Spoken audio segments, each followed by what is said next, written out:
एक बार सुखदेव जी महाराज यानी मेरे गुरु जी, ऐसा सूत जी ने कहा, राजा परीक्षित को साप लगा था 7 दिन में मरने का, तो भागवत की कथा का रसपान करा रहे थे। तभी देवताओं के राजा इंद्र को लगा कि क्या है जानना चाहिए, तो अमृत का कलश लेकर के पहुंचे और जाकर के सुखदेव मुनि से कहते हैं, अरे महाराज, ये भागवत कथा सुनने से क्या होगा?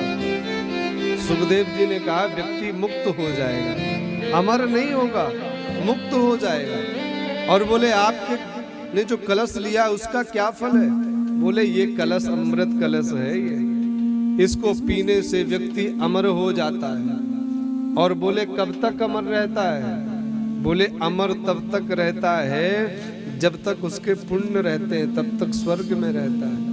और जिस दिन पुण्य क्षीण हो जाते हैं तो पुनः माँ के गर्भ में जाना पड़ेगा और माँ के गर्भ से जन्म लेकर फिर संसार में आना पड़ेगा। सुखदेव मुनि ने जब सुना तो बोले, मैं तो फिर नहीं लूंगा, क्योंकि फिर आना पड़ेगा और मैं जो ये अमृत प्रदान कर रहा हूं इससे तो आवागमन से छुटकारा ही मिल जाएगा।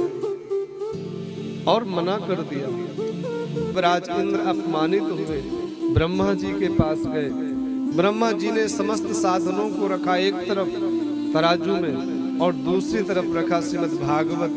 श्रीमद् भागवत का पलड़ा भारी रहा और अन्य साधन फीके रह गए, क्योंकि ये पंचम वेद है, ये मुक्ति पंथ है, ये पंचम वेद निराला मुक्ति को प्रदान करने वाला है।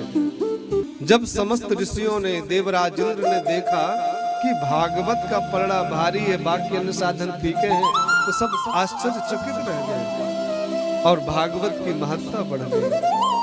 और उसी भागवत को सुनकर सुखदेव जी के मुखारविंद से राजा परीक्षित मुक्त होकर के भगवान के चरणों के सेवक बन गए।